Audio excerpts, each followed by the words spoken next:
Good afternoon.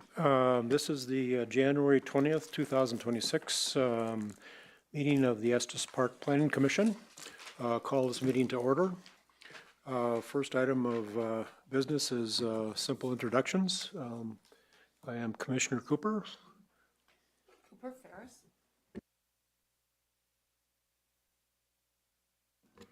Ferris. Commissioner Julie Ferris. Thank you. Commissioner Arterburn. Commissioner Paulson. I'm Special Counsel Greg White. Steve Goretzia, Community Development Director. Great, thank you. Thank you. First item on our agenda is the approval of the agenda. Do we have any commissioners, any additions or changes to it? Hearing none, I would accept a motion in a second. Move to approve the consent agenda or the agenda. I'll second that. Any discussion? Any? Hearing none. Ready for vote?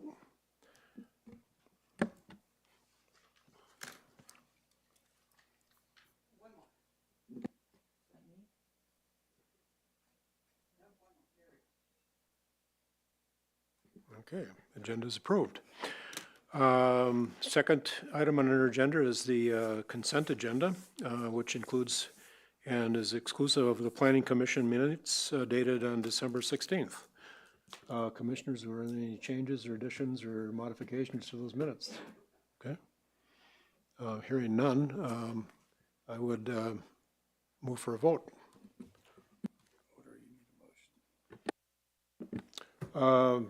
Good point. I'd accept a motion for approval of the minutes. Move to approve the consent agenda. I'll second that. Any discussion? Hearing none, ready for a vote.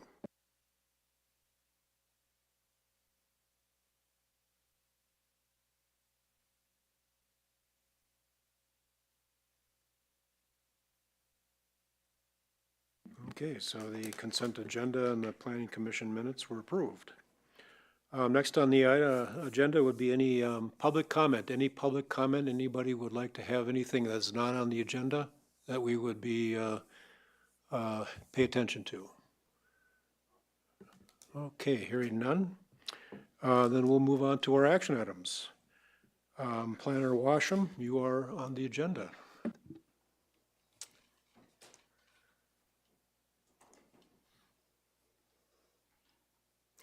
Good afternoon, Commissioners. I'm Kara Washam, Planner 2. I have one item for you today. It's the 440 Valley Road rezone. The applicants are Denise D. Borda, Brian Delaney, and Dana D. Burke.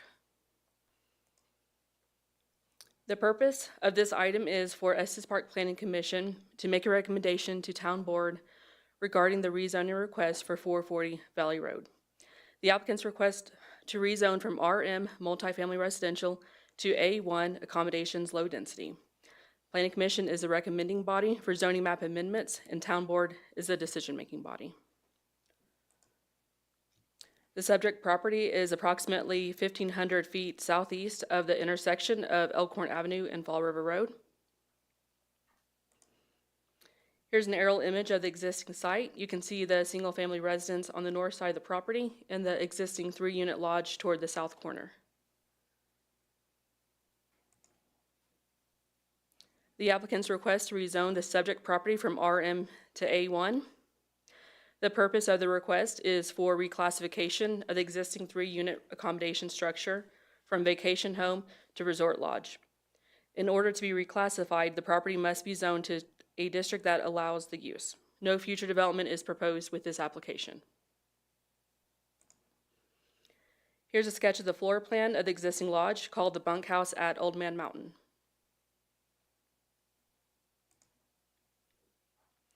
The subject property is currently developed as a detached single-family residence and a 3-unit lodge used as accommodations. If rezoned from RM to A1, the minimum land area is a 1/4 acre per unit. If redeveloped, the maximum density allowed could support up to 3 units. Since the property currently has a combined total of 4 units, there is concern that rezoning may create a non-conforming lot based on area and dimension standards for A1. Section 6.8b of the Estes Park Development Code addresses this concern and states that accommodations use on a lot non-conforming as of February 1st, 2000 must be at least 15,000 square feet in A1. Staff interprets that existing accommodations use is permitted to continue as a lot is greater than 15,000 square feet. However, any future redevelopment would be limited to 3 total units. Here's the Estes Park zoning map showing the property zone as RM and surrounded by a mixture of zoning districts. Most of the properties on Valley Road are zoned residential. However, the adjacent properties abutting Elkhorn are zoned accommodations. Here's a future land use map from the 2022 Estes Ford Comprehensive Plan. This map provides a guide for land use policies and decisions that direct growth according to character and intensity of use. The future land use map designates the property as suburban estate, which is intended for low to medium density single-family residential development. The existing development, including the single-family home and the accommodation units, is currently served by the town of Estes Park Water and Power. The fire district has expressed no concerns or objections to the rezone application. Upper Thompson Sanitation District expressed no opposition to the rezoning, but stated that a change of use from residential to commercial warrants reassessment and will result in a rate change. Existing access to the property is provided by Valley Road. No new access is proposed. Public Works has expressed concern with lack of town right-of-way in the vicinity and has communicated this with the applicants. However, right-of-way dedication is optional and is not required with the rezoning process. Pursuant to Section 3.3D of the Estes Park Development Code, an application for a zoning map amendment shall be reviewed for compliance with relevant standards and criteria. Here are the 3 review criteria, which I will cover in the next slides.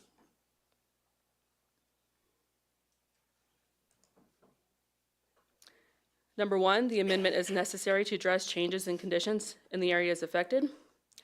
There has been minimal development on the subject property or in the surrounding vicinity in recent years. However, there has been a change of conditions in the area since the current zoning was established in 2000. In 2011, the property known as Fall River Lodge in Estes Park, this is directly across the street from the subject property. It was rezoned from CO to A1. This rezoning was requested to convert a small residential building into a small resort lodge. This concept is similar to what the owners of 440 Valley Road are proposing. The development plan, which the proposed amendment to this code will allow, is compatible and consistent with the policies and intent of the comp plan and with existing growth and development patterns in the Estes Valley. Since no new development is currently proposed, staff has waived this requirement. Even though no new development is planned, the rezoning should still be reviewed for compatibility and consistency with the policies and intent of the comp plan and with existing growth and development patterns in the valley. The suburban estate future land use designation permits single-family residential development, but is inconsistent with proposed reclassification of the structure from vacation home to resort lodge. That being said, the proposed rezoning does align with the existing growth and development patterns of the Estes Valley, as the corridor is primarily composed of accommodations. Reclassifying the structure as a resort lodge would be compatible with the neighborhood. The last review criteria considers whether the proposal can be served. The property is developed with existing residential and vacation home uses and is currently served by utilities. No comments in opposition to the rezoning were received, and no comments indicated an inability to provide adequate services.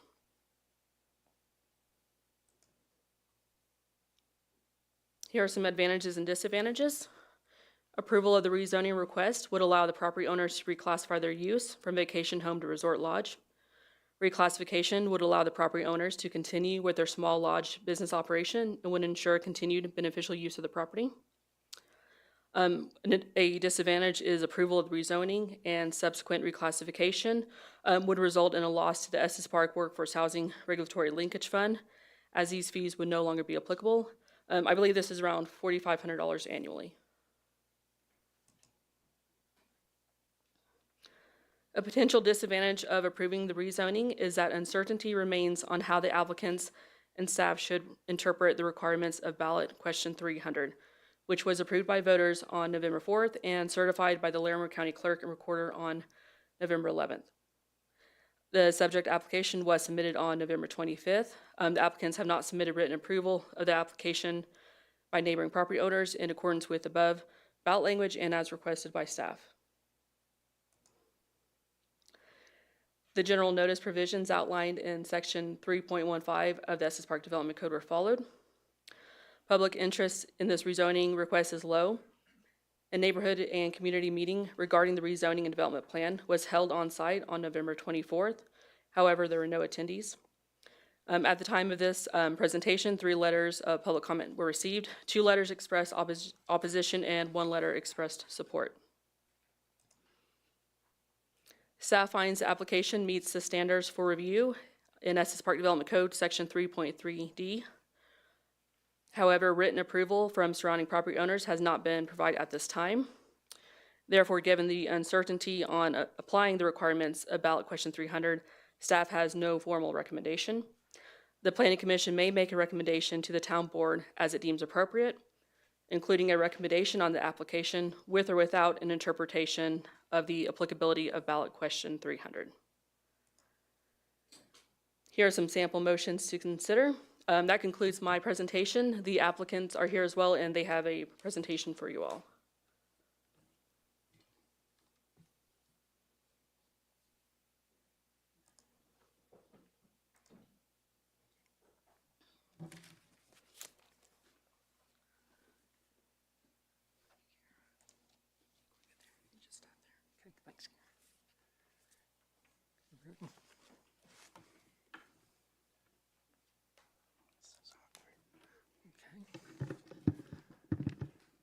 Chair Cooper and Commission, thank you for entertaining our proposal today. It's a rather complicated history that we want to share with you.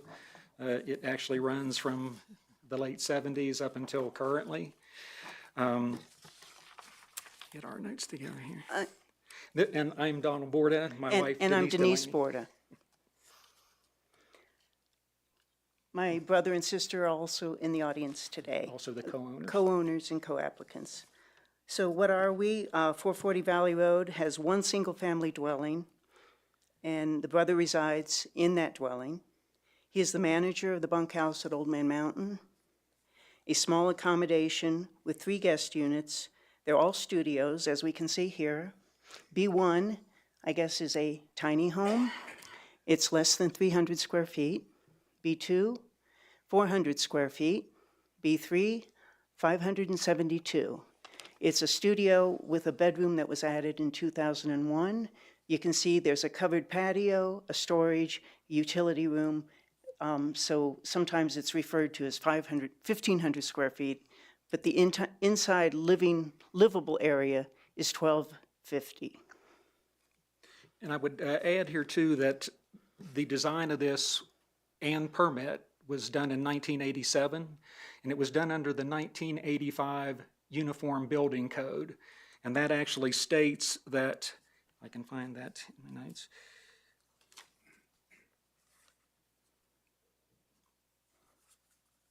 Okay, yes, here it is.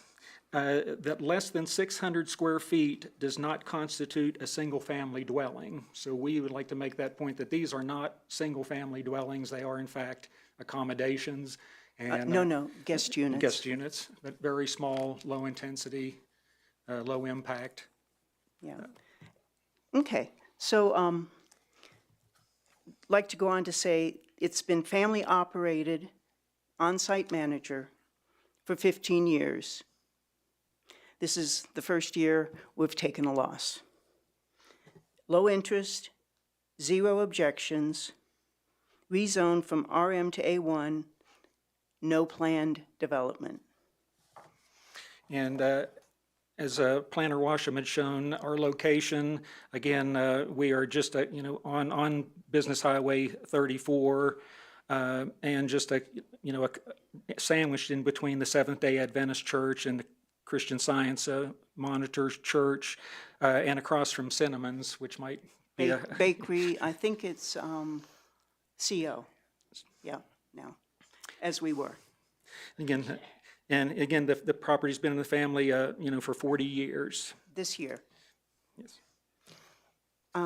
Let's see. Yeah, okay, and why are we here? We're here for one reason. It's because of the 2000 citywide rezone, which downzoned the property from commercial to residential, E1 single family. But there were two structures on the property. The first structure built in 74, which, as an antique, yes, as an, no, 1978. as an 78, as an antique shop. And permitted and converted to studio cottages in 1987. Permit number 4075. This is the second chronology. Okay. And this chronology, which we could blow it up for you, it really goes down through the 2000 citywide rezone mistakes, as well as the 2010 corrective rezone mistakes on the property. Again, the antique shop constructed around 1978. That owner dedicated a right-of-way to the town on the corner at the intersection of Valley Road and West Elkhorn. The property again purchased in '86, and it was zoned commercial, and it had been zoned commercial since 1974. Building permit 4075 obtained in '87 converted that antique shop to 3 guest units. And again, I read you that the uniform building code that, kept those units less than 600 square feet, so they were not considered a single-family dwelling unit. In 2000 began the citywide rezone mistake to rezone the property from commercial to E1 single family, although the property had, again, 2 structures on it, including the commercial building. I might state that when this mistake was made, Director Joseph states in the presentation to the town board that it was county records that they used. And we can't understand why, with such a big change from CO to E1, he wouldn't have gone back to the permit in 1987. Also, the postcards that were sent out by the town to those people affected by the 2000 citywide rezone and the rollout of the 2000 Estes Valley Development Code, the ones that were sent to my parents were not returned. That was found they could check the database when we went in 2010. Because see, my parents didn't know about the rezone. We do not think. They never mentioned it. It's in none of their records, and they never told us. Okay. Could I clarify something? I hate to bother you right now, but there are 2 buildings on the property.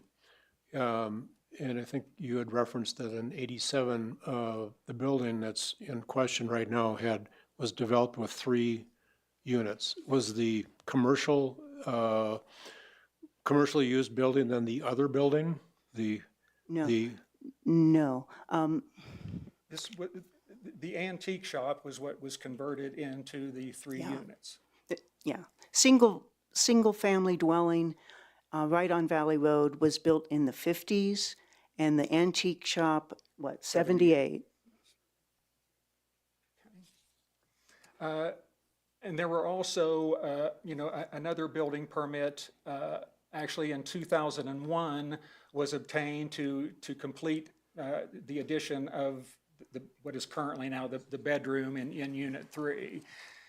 A note about that, 2001, this is after the 2000 citywide rezone. And development code. Yes, and so at that point in time, I would contend that a permit should not have been issued, for this, because that would not have been allowed and would not have fit under the E1 designation. So we think that's at least at one point in time where the town should have known that this structure was there, it was permitted, and so if they, you know, again, incorrectly made the mistake of zoning this to E1, that permit should have been denied. Or it should have told someone there's a mistake in the 2000 citywide rezone. So again, at that point in time, it was unknown to our family that the property had actually been rezoned. To kind of add, you know, gas to the fire, you know, in 2008, we start getting county inspectors on the site, taking photos. I'll tell you what my father said when we came up to visit. Someone's been snooping around and concerned with the 5-numbered doors. He had a number on each door. He's 86. No, he's not quite 80. Yes, he's 86. He passes away this year. He's coming up, taking pictures of each door, and my father has a number on his keys that correspond to the doors. Because Unit 3, this little 500 square unit studio, has 3 doors to it. It has a sliding door, it has a front door, and a door off the one bedroom.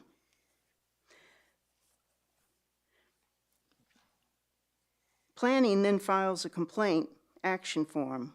Oh, I'm sorry. Go ahead. Go ahead. Yeah.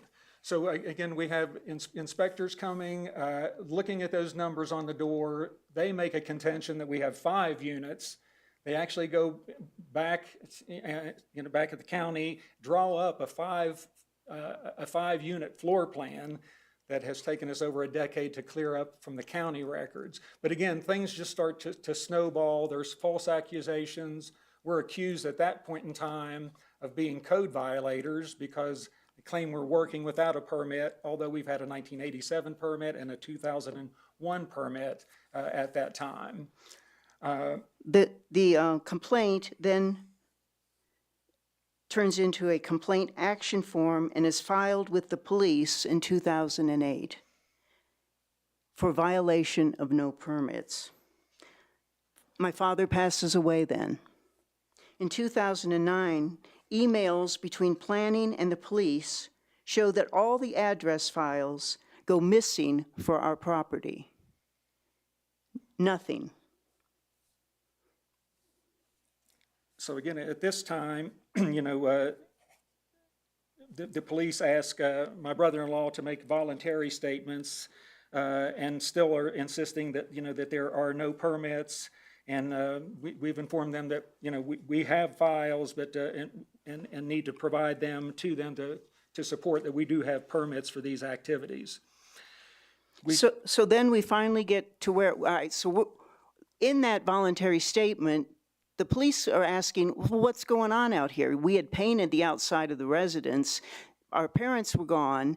And my brother tells the police officer, we're planning to fix these up as the 87 plans show, and we want to rent them out. And so now the city knows what we're doing, what we want to do. So then in 2010, we go in, we don't go in, our plumber goes in to get a plumbing permit, and it's denied. So we are told we need to go in and talk to planning. And we find out, number one, you've been rezoned, so we think we're commercial, CO. They're telling us you've been rezoned from CO to E1, single family. Well, but we have two structures, both been updated and are livable. So they say,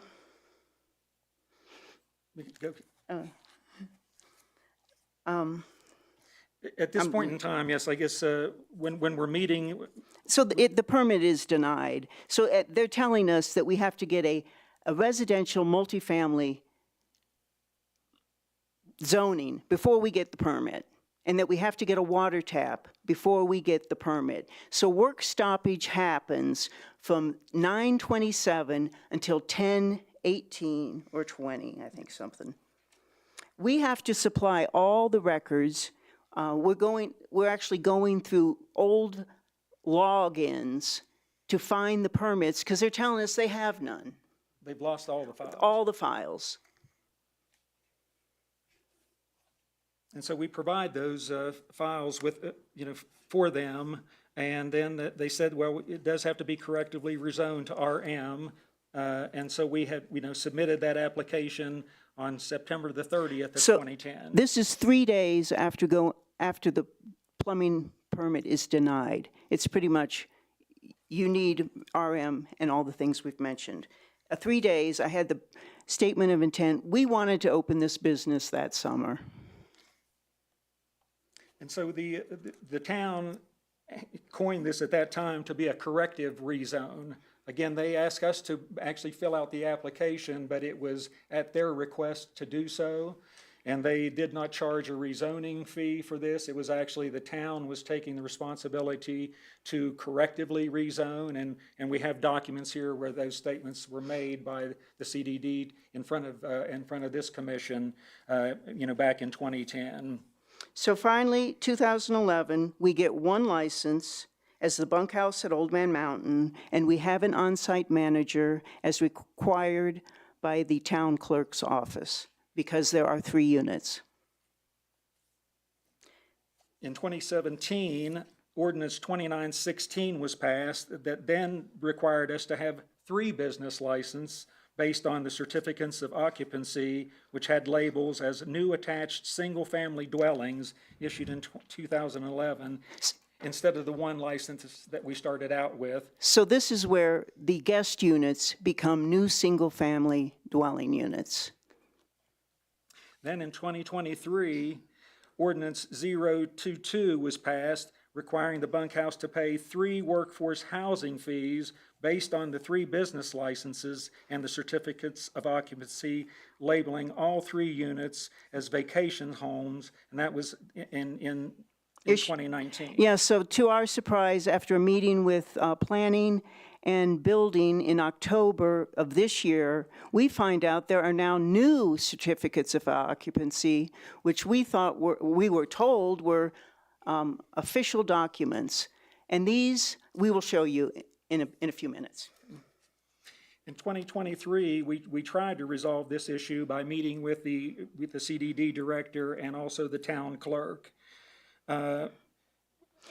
Pretty much what was decided was, after meeting with Director Garner, that we needed to change the use classification.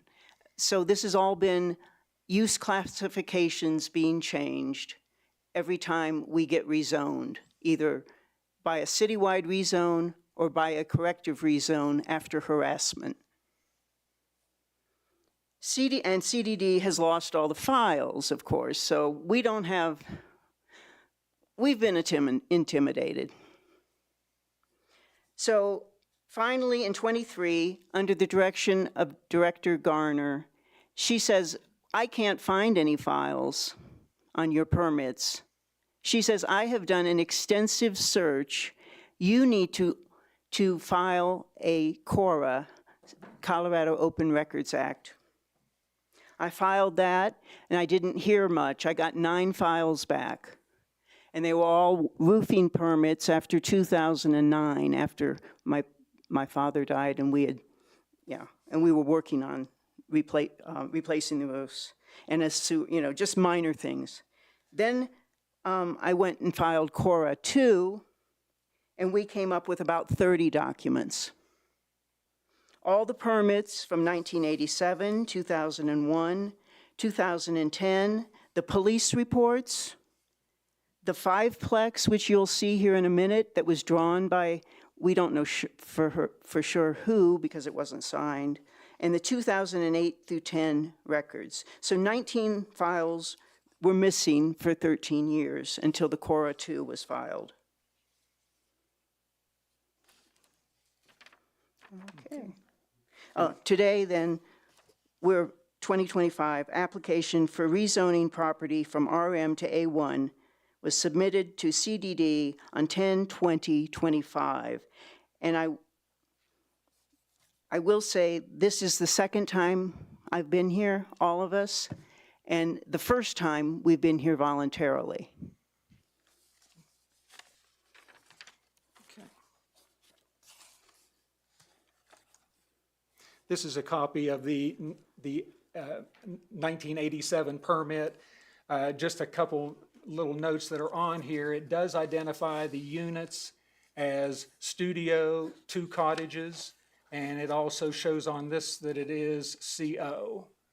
Unfortunately, new records do not show zoning, again, so we don't find out for, actually like about 10 to 11 years that the property has even been rezoned. So it would be nice if some of these things were easier to locate and to find. Okay. I'd go to the next. I'm trying to, my mouse is off. There it is. And this is the false 5-unit. five-unit floor plan that the county drafted after they did the unannounced inspections in 2008, taking pictures of all the doors, and, amazingly, they came up with this graphic that has plagued us for many, many years. And it would mean each one would be a tiny apartment complex, 5 units. That was a false drawing. Yes. And this is just an insert from the Uniform Building Code of 1985. It was presented to Mr. Delaney by Steve Stamey from the town in 87. And this is where it does show that a minimum of 600 feet of floor area shall be provided for each single family, for each family dwelling unit. So again, that was the premise that Mr. Delaney used to design and permit the units so that they would be 3 studio cottages.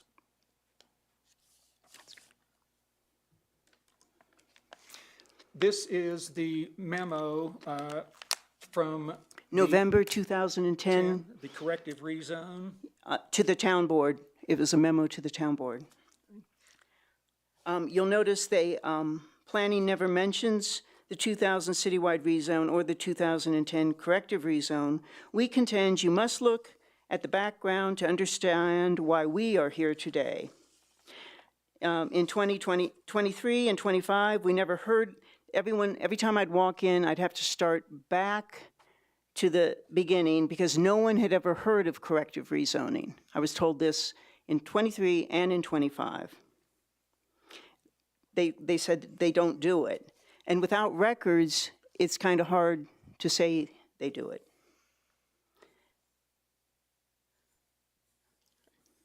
And we will come back to this memo in a moment. Well, okay.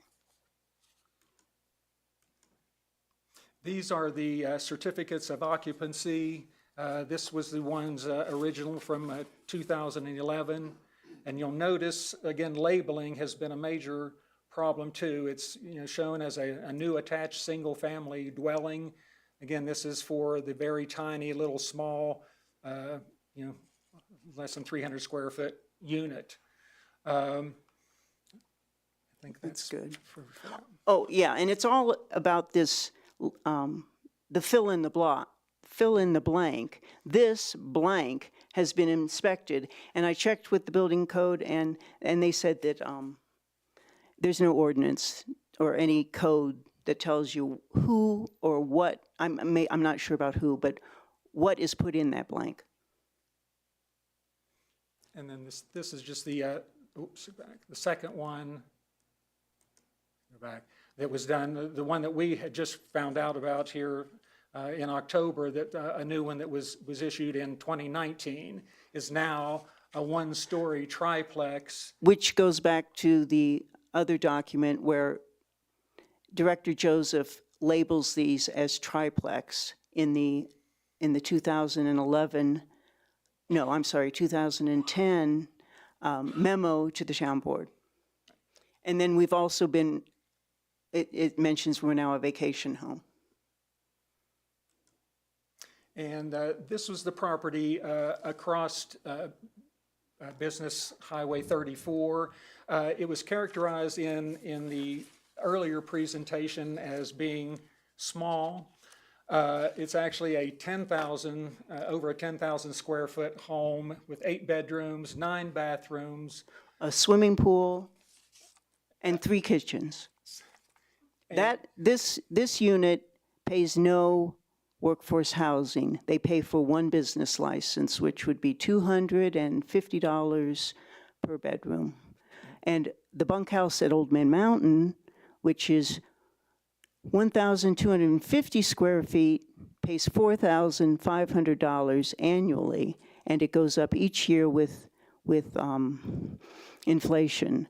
If we have to pay for a new license in 3 days to stay in business, we will have paid over $20,000 towards workforce housing. And I don't know of hardly any business in town that says they have paid that much And that's in a 4-year period. in a 4-year period. Across the street, they would have paid, what, $600 a year? And we should be A1. Our commercial zoning was taken from us in the citywide mistake. And this is just a diagram of the standard development and review procedure under the Estes Park Development Code 3.2. This is the procedure that we submitted our application on October 20th. And it's also, and after that date, within 8 days, our application was deemed to have no deficiencies. So we moved forward and. It was actually certified. Yes. In the process, it gets certified. But through this, just to kind of show, we already have done extensive community and neighborhood outreach, including public notices in the newspaper, mailing to all adjacent property owners within 500 feet of the property. We also have posted the signs for the neighborhood meeting, and also another sign that is currently up saying that there's a proposed development that's under review, even though we have no development proposed. But this is the procedure that we are following, that we feel like that we started in on October 20th of this year, of 2025. It is the standard review procedures. To our knowledge, this has never changed. To our knowledge, there is no new ordinance that came out from Ballot 300 that tells how that will be incorporated into this process. We have already been through the entire community and neighborhood outreach as part of our application. We've held a neighborhood meeting. No one attended that neighborhood meeting. It is a very low interest proposal that we have put forward. We're doing nothing different. We've been doing the bunkhouse at Old Man Mountain for 15 years with no violations, no noise violation. We are literally renting to couples. That's 6 people. And we have an on-site manager. You're not going to have any problems with this vacation rental. I'm sorry, as it is now, vacation rental.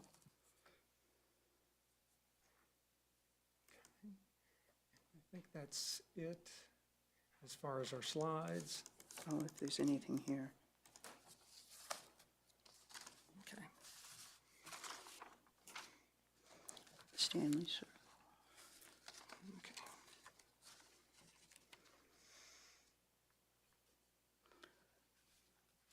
We might just add that I believe that planning is saying that because we filed a pre-application on October 20th, that's why they're telling you it's November 25th.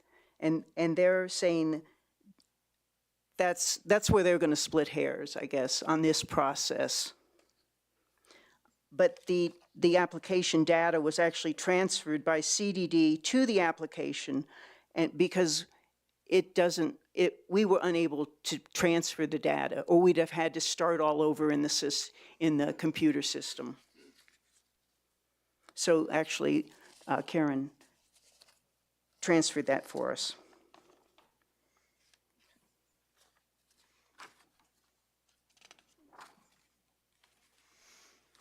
I guess that's it. Okay. Are we going to go through any of the? No. I guess we would like to make a clarification. We have never been directed to obtain the signatures from the adjacent property owners. We have been asked almost at every iteration whether we intended to, and we've always held our contention that our application was in October the 20th.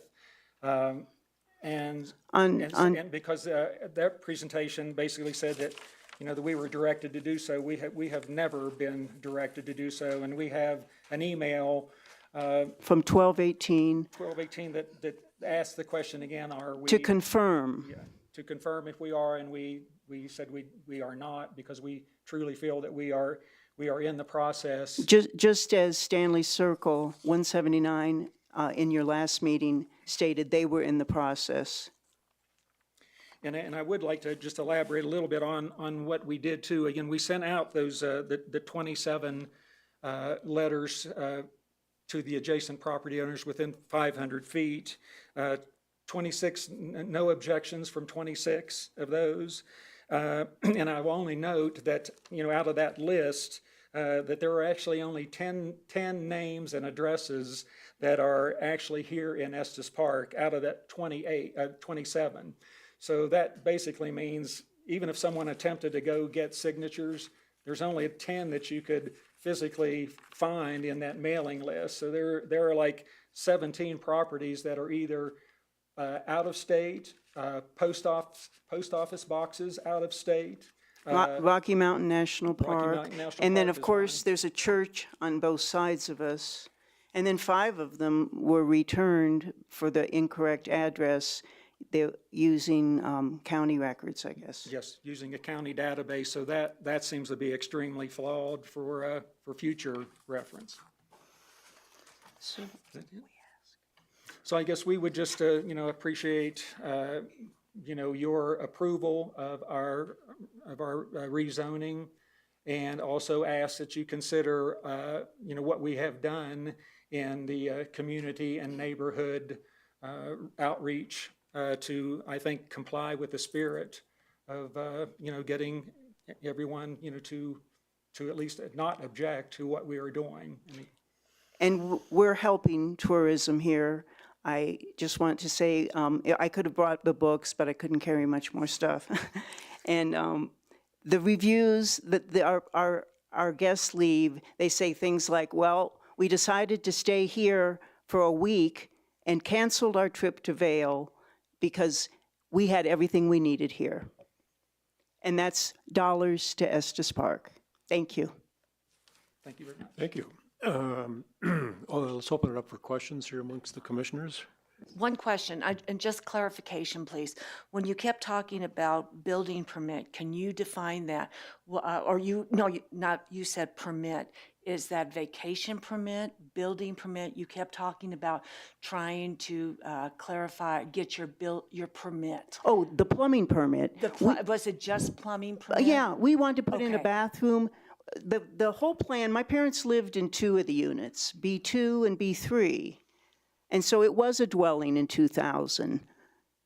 And there was residential multifamily in 2000. And it was allowed under CO in commercial in 2000. In 2000, though, with the new Estes Valley Development Code, then it is not allowed. So the use was changed. And we are just, and even Planner Washam, when we first brought this in, she said, oh, you merely want to clean up the Our classification of use. And that's truly Yeah. kind of what the bottom line is. Thank you, I just wanted to clarify. Yeah, the we were just permit, going what in you for meant. that plumbing permit to continue work, and that's when we hit all these roadblocks. You have to rezone, you need a water tap, on, and the files go missing, and the police come out, so it's a long story. Is there any other questions? Oh, yes. Just to clarify again, you submitted an application for this process on October 20th. That is correct. Is it Planner land- Washam, is that A your land use application and the application for rezone. To provide some clarity, the diagram that they showed earlier, that is the general standard development review process, just general in our code. Under chapter 3, we have the table again. Go over by the microphone, excuse me. The table in chapter 3 shows the development review process per different type of application type. So for rezone, step 1 is the pre-app, which is the same as what they all showed. But step 2 is the neighborhood meeting. So step 3 is the formal submittal. So they applied for a pre-app. I believe that was on October 20th. The meeting was on October 30th. The neighborhood meeting, which is step 2, was on November 24th. And then the full submittal was on November 25th. And I don't believe we had heard word of ballot 300 or 301, at least until somewhere that week after our neighborhood meeting. I don't know when the date that it was in the local papers. I'll make just one other comment, if I may, on the actual ballot 300 language. Shall an ordinance be adopted which states that all applications, motions, or requests for rezoning and all planned unit developments will not be approved until blah, blah, blah. I mean, to me, this is a request for rezoning. I mean, they talk about applications, motions, or requests for rezoning. I would strongly think this is a request for rezoning. That's my interpretation of that. And it also, to me, says that an ordinance shall be adopted. That's what the public is directing the town to do, and we have seen no new ordinance. There's no guidance in this process whatsoever, and it's an unattainable goal to attain signatures from 67% of your adjacent property owners when you only have addresses for 10 out of 27. And I stand. Planner Washam, 900 Elkhorn. Well, first of all, could you go and put the map back up that shows kind of the area? I have several questions about that.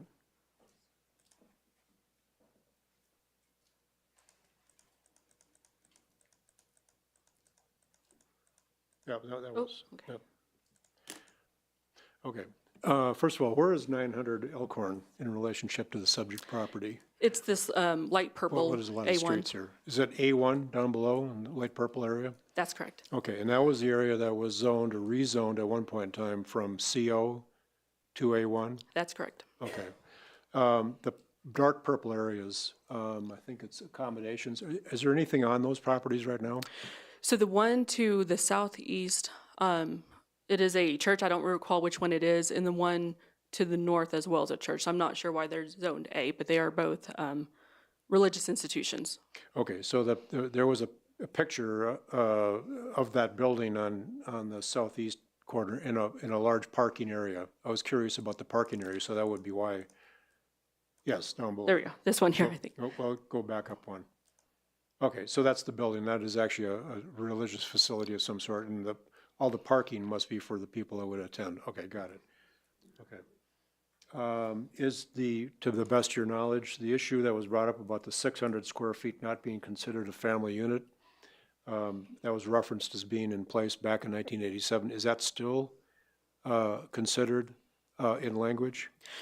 I don't believe so. Again, this is probably better answered from a building official, but it's my understanding if it was built today under the current building code, which is the 2021 ICC, I don't believe there is a minimum for a residential dwelling unit, but I'm not sure entirely. Because I think ADUs is an example, isn't it? Can be 800 square feet or less? Yeah, that's more of a rule in our development code, not necessarily in the building code. Right. But gives you a reference of kind of the size. Okay. Okay. And again, Director Correcchia, the issue of whether or not we need to get the canvas of neighbors for 67% approval. Are we waiting for an ordinance to come out as far as exactly how to do that? And what's your take on the issue of the application being submitted on October 20th as it refers to this? Either special counsel I'll answer the second part of your question first. The ordinance was an initiated ordinance by the citizens. It was put on the ballot. That ordinance was adopted at the election. That made it effective. There is no need to adopt another ordinance to make that ordinance effective. So it stands alone by the 4 lines of the ordinance. That's all we have. So there is not adopting another ordinance is this one's, you have to look at it solely by itself. It is also not part of the development code. So then the confusion and the question still is kind of how does this Yes, application? And I let Steve comment first, then I can make a comment. Mr. Chair, just to clarify, your question is on guidance? Well, this is the second time now we've had a question about one was the application and one was the intent to bring forward a rezoning in relationship to when the actual new guidance was approved by the voters and then approved by the county commissioners. So I guess, again, you've stated in your packet that you're not sure. It's up to us. I'm still kind of trying to get some guidance here from you to see about, the application was submitted with the intent to go forward prior to that. I just would be curious if you had any comment on that. So let me, maybe I can clarify. So the last planning commission, we reviewed that, but their application was submitted prior to the ballot. So they argued that they were not subject to ballot 300. The argument here is they submitted their application on 10/20, which is also prior to the ballot. So should they also be exempt from ballot 300?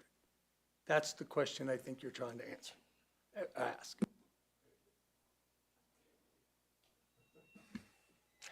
Mr. Chair, commission members, at this time, our recommendation is we do not have one for lack of guidance on how to process initiated ordinance. So at this time, we have no information that we can provide. Well, but so from council, our application submitted to the town prior to the ballot, subject to the conditions of the ballot. Good question. The ordinance and the determination about that ordinance and how it applies to these various questions, application, when it was in, pre-application conference, does it apply to certain other rezonings? That is an issue that has to be determined by the town board and will be determined because there are rezonings moving forward. In fact, you talk about the Stanley Circle rezoning. That will be on the agenda for the town board on January 27th. As part of that determination, no matter what the town board does, that issue will have to be decided. The Elkhorn Lawn annexation has a similar rezoning. If the annexation is approved, that issue will be before the town board on January 27th. If the rezoning goes through, if the annexation is approved, this request for rezoning also will go to the town board on January 27th with a different set of facts. This facts is the pre-application, the town board will need to determine, does pre-application qualify, or does the actual final application that was filed on November 25th qualify? Therefore, is it required in this particular case that the initiated ordinance be followed? As to the applicant's claims of the difficulties of following the dictates of that ordinance, initiated ordinance, that's not a question that the Planning Commission nor the town board can resolve. It does appear that there was a good faith effort in notifying neighbors from my perspective. Any other questions? Can you confirm that in 1999, this was zoned as CO? A little bit before my time, but looking at the map, I believe that's correct, that it was CO before the rezoning of everything in 2000. Thank you. We can confirm that. It's on the building permit of 1987, which we showed you.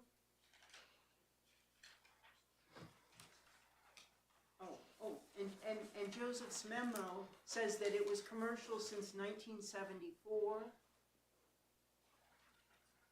Until the Mr. Chair, if you have questions, would you ask those of either the applicant or staff?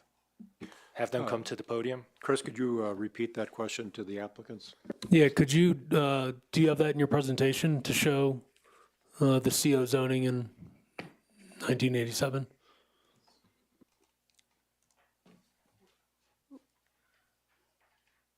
What's it on this one?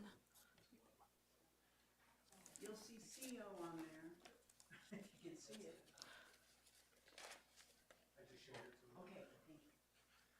Thank you. And also in the Joseph memo, he states, it's in, I think that's right there, on the second, yeah. Well, I'd like to enter this into the records. This will give you, I think, the background that we're looking for. The owners of 440 Valley Road have requested a rezoning from E1 Estate to RM Multifamily Residential. Staff views this as a corrective rezoning request and recommended approval of the rezoning to the Estes Valley Planning Commission. The property was rezoned from CO outlining commercial to E1 Estate in 2000 with the adoption of the Estes Valley Development Code. For at least 25 years, 1974 through 1999, this property had some form of commercial zoning, CO or C2, which permitted multifamily residential use. This has been a multifamily property since 1987. If staff had been aware of the multifamily use in 2000, most likely we would have proposed rezoning to RM. One of the guiding principles was to place existing uses in the appropriate zoning districts, EQ, multifamily use in multifamily zoning districts. Staff used Larimer County tax assessor records to determine existing uses, and those records listed the property as single-family, not multifamily. Staff and Planning Commission found that the application complies with the code amendment rezoning standard for review found in EVDC Section 3.3.D. Reviewing agencies did not express concerns about the rezoning application. Okay, and, Thank you. I think okay. did that answer your question, Chris? Yeah, I'm good, thanks. Okay. Any other questions? Okay, I would entertain a motion. Public comment, I'm sorry. Do we have any public comment? Any folks from the public that would like to address the commission? Yes, please come forward.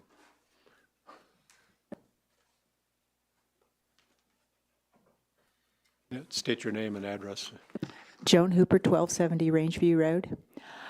I have a question for the lawyer, and I'm trying to understand this ballot issue 300. So when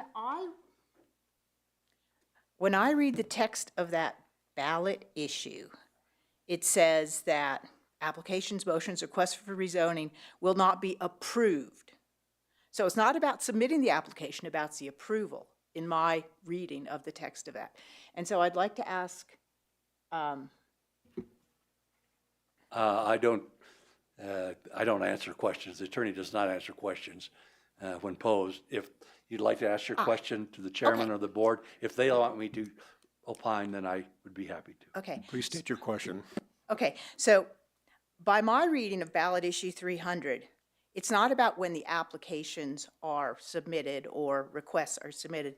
It's about the approval. Specifically, the text says, all these things will not be approved without written approval of the record owners of the subject properties, et cetera, et cetera. And so I believe, so my question is, what does the date of submission of the application have to do with the approval, which is, I believe, the actual point of ballot issue 300? So that would be my question. I will direct that to special counsel. That is a question the town board will have to answer. That is a legal question, and I'm not going to opine on that at this time. I would also like to add that there is Colorado case law precedent. There's a pending decisions doctrine that essentially says that just because you have an application in the works doesn't mean you should get it approved. And that, okay, I'll leave it at that. Thank you. Thank you, appreciate it. Any other public comment? Okay, hearing none. Do we have a motion?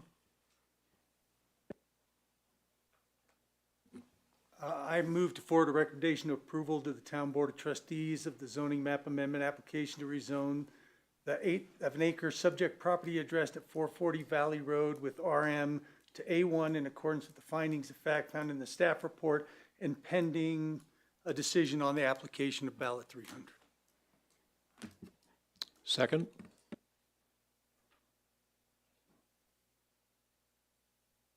I'll second. Okay, do we have any further comment? Any other further? Okay, so we're ready for a vote.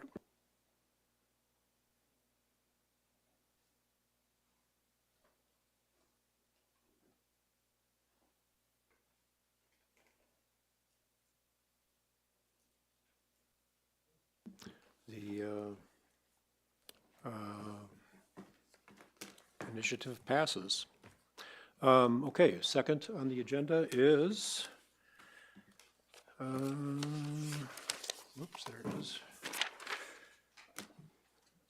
Yeah, Planner Hornbeck on the 293 Overlook Court.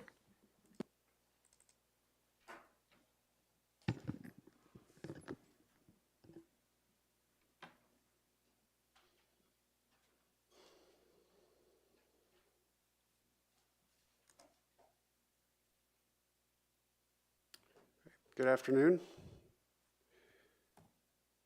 The subject property is part of the Stanley Historic District and is therefore governed by the Historic District Master Plan.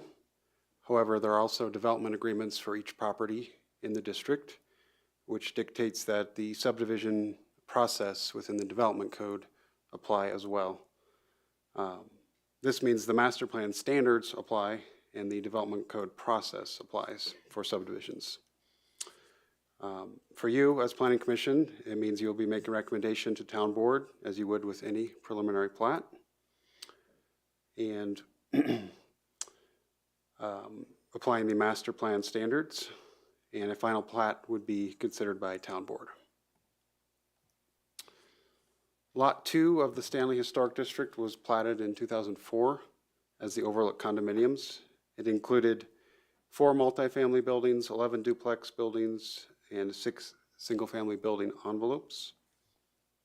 The multifamily and duplex buildings were subsequently constructed. In 2020, Lot 2, which is the entirety of what's shown, was subdivided into lots 2A and 2B. So Lot 2A is shown in red on this one. Lot 2B is largely built out, with 2A remaining undeveloped.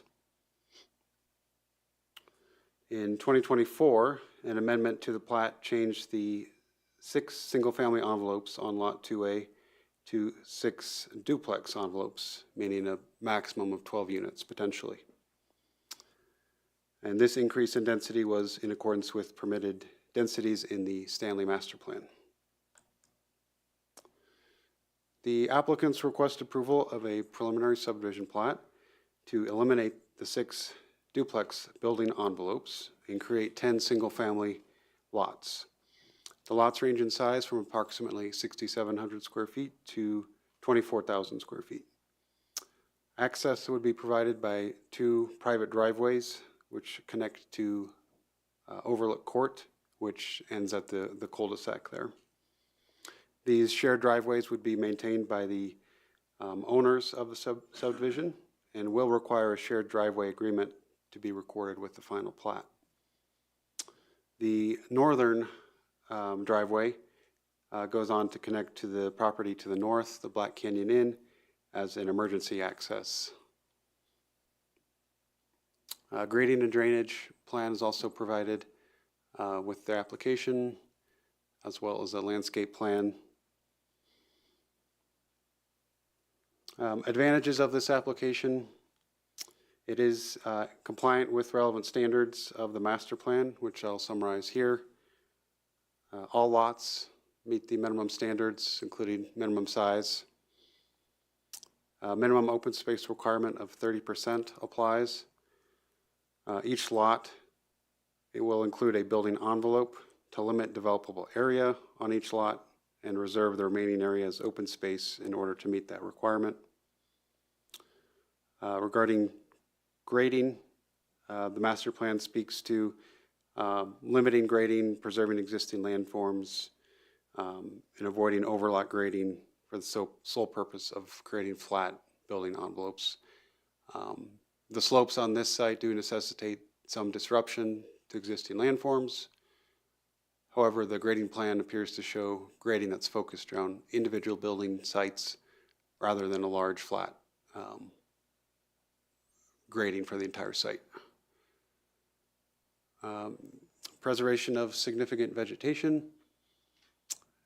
Development code defines those as ponderosa or evergreen trees greater than 8 inches in diameter. It appears approximately 20 such trees would be removed, and approximately 25 new trees are proposed. Preservation of significant views. The master plan dictates that buildings should be sited in a manner that preserves significant views.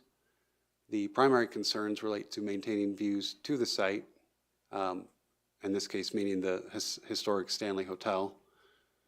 The most significant views are those from the south towards the hotel. Those views will not be impacted by this proposal. Views from homes to the north of the subject proposal would be impacted, but not to an unexpected extent, given that development is permitted on the subject property. The proposal does leave view windows southwest towards the mountains, and there are photo simulations provided with the application. Road alignment. Road and driveways will require modest cut and fill. Finished grades generally appear within a few feet of existing grades. Then this is consistent with following the contours of the site. Landscaping. The master plan seeks to soften off-site views with landscapes and plantings that reflect native vegetation patterns, which is depicted on the landscape plan. Pedestrian circulation. The master plan requires sites to facilitate pedestrian access. The sidewalk currently exists along Overlook Court, terminates at the cul-de-sac. The low volume of pedestrian and vehicle traffic with the new development does not warrant sidewalks on the shared private driveways. And density, the master plan establishes a maximum number of units allowed on the lot. Detailed calculations are included in the packet materials from the applicant, which staff has verified conformance with the master plan. No disadvantages have been identified, and staff does recommend Planning Commission forward to Town Board a recommendation of approval, subject to findings and conditions in the staff report and outlined here as well. Those conditions being the final plat shall designate which lots permit accommodations use and which are restricted to residential, and that access easements and driveway drainage maintenance agreements be included and recorded with the final plat. That concludes my presentation. I'm sorry. Public notice was done in accordance with code requirements and sample motions for your reference. Now that concludes my presentation. Do you want to note the applicants are present as well? I'm sorry, did the applicants have a presentation that they wanted to bring forward? Just say a few words. Thanks, Paul. Hi, I'm Brad O'Neill. I'm the development partner in this venture. My construction partner is Don Darling with Darling Enterprise, a 30-year builder in Estes Park. Just to give you a quick background on our thinking behind the subdivision application. When Don and I bought the property from John Cullen in May of last year, we bought it with the existing approvals and plat in place for 6 building envelopes for 6 duplex units. The original plat included 6 single-family building envelopes for 6 units. John sought approval and obtained approval in July 2022 from the TRC to increase density to 12 units, going from 6 single-family to 6 duplex units, and the overall lot to unit count went from 46 to 52. when we looked at it and we bought the property, and one last thing about John's intent for the site, he intended to build 6 duplex buildings and put them into a hotel inventory. And so in terms of the use and the traffic generated from that versus what we would like to do, we want to do 10 single-family vacation homes. We have the opportunity to have 5 short-term rental licenses based on the metrics within the Stanley Historic District Master Plan. And so we're going to designate out of those 10, 5 of those that will have those licenses. But we don't anticipate actually a lot of use because people who can afford a $2.6 million vacation home likely don't want to bother with renting it out. But they have that option at their disposal if they wish to employ that short-term rental license. We decided to go with 10 units because even though the site was approved for 12 units, we wanted to move back to the original concept of the overlook condo plan, which was to offer a variety of unit mixes within this initial Lot 2, as it was called back then. And I think it's a total of about 10 acres. So we have 3 acres, and the existing 40 units sit on around a little over 6 acres. We wanted to go back to the original concept to offer single-family units instead of duplex units because there's already 22 duplex units within the existing 40. So we thought, and that's the most preferred product type is single-family. So as we started to plat out or reconfigure the site, we did 2 things. One is that we shifted the orientation of the units all towards Longs Peak. And that's what is the basis for the configuration of that subdivision plat. All lines point towards Longs Peak in the Continental Divide, versus the top 3 units of the old plat, only the first one to the west was pointing towards Longs Peak, the other towards Estes Valley, and the other towards Lake Estes as it swung around. We didn't think that really served the site that well and didn't really take advantage of what the site gave you, which was the fantastic views up there. But in terms of the unit count, I'd say about 1/4 of the western part of the site is occupied by this huge, beautiful rock formation. So that's not really developable. And so we had really 3/4 of the site to develop, and you can't really fit 12 homes up there. And it would be a disservice for the site and disservice for, I think, the neighborhood. So we scaled back to 10 units, and so that's how we derived the 10 units, and that's how we derived the orientation of those lots to really take advantage of what we think are some of the best views of Longs Peak in Estes Valley. So with that, I could open up for questions. If you have any questions for me. I have a question for Planner Hornbeck. If you could put the site map up, there's a reference to the road going up to the Black Canyon Inn. Is that up at the? Yeah, probably easiest to see here is road heading north. Where the material hatching changes, it turns to gravel. There'd be some sort of gate to. And that'll be gated? Correct. Okay, so does the fire department have any issue with a gated road? They're supportive of it as proposed. Okay. Right. Yeah, I'm glad you mentioned that. So that gate will be approved by the fire department. It'll be basically a breakthrough gate. So if there's a fire and everyone needs to, if the lower intersection is blocked, and for the purpose of the reason why we have that second exit out of the neighborhood, if people need to get through, they just break through it, and then it'll be approved by the fire department. But the idea is to limit through traffic because unfortunately the word's gotten out over the years that people can go through the Black Canyon neighborhood to our neighborhood, and it's never meant to be a through street. And so that is really the primary purpose of that gate. And I forgot to actually mention one more thing about the orientation of our lots. The other advantage is when we read the master plan and its guidelines, one of the provisions is we have to do our best to make sure that we minimize the view impacts to our neighbors to the north. And we really have 2 neighbors to the north that are impacted by really units 9 and 10.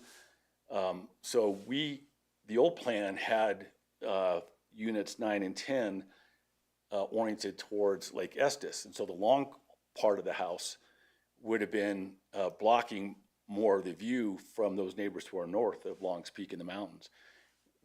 That's the other advantage of our plan, is that when we put our houses in that orientation, it opens up view windows in between our units to those mountains. So that's the first thing. And the second thing is, what we did was lot 10, we're doing everything we can, because that's really the unit that impacts the views the most of our neighbors to the north.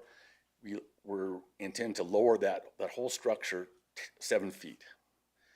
And the neighbor directly to our north, his view is most impacted. And by doing that, he preserves his view of Longs Peak. So we're doing everything we can to achieve that one provision in the master plan. Thank you. And then Planner Hornbeck, in your packet, you had a picture of the existing trees that would be taken out and the new trees that would be planted in. Do you have that available here?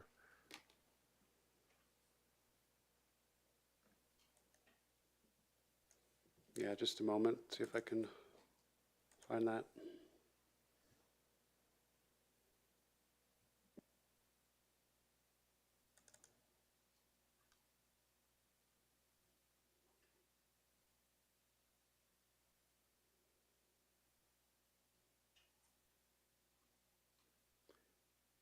Would you mind describing, was it kind of a plan view like this that you're? Yes, it was. I think there's a reference that about 20 trees would need to be taken out, but there would also be a plan to replant about 26 trees. Correct. I'm just not sure which drawing shows that.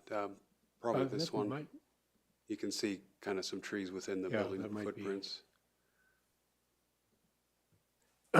But anyway, I think those numbers are correct. 20 would be taken out to build the buildings, and then 26 would come back in. Correct, yeah. Okay, any other questions from the commissioners?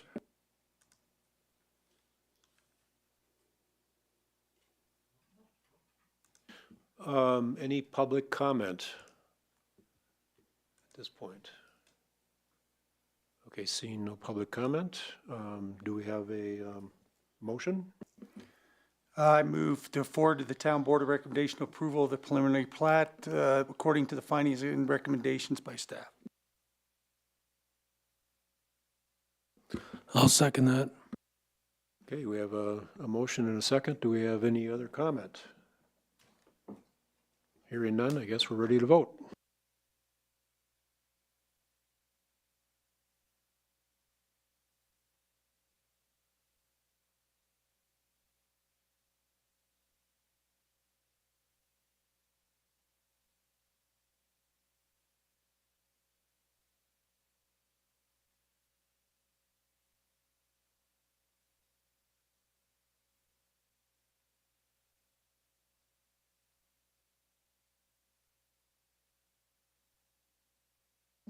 Passes.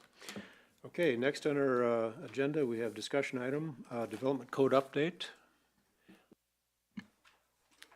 Mr. Chair, Commissioners, we have next Tuesday a study session before the town board. That'll start at 4:45 p.m., 1 hour.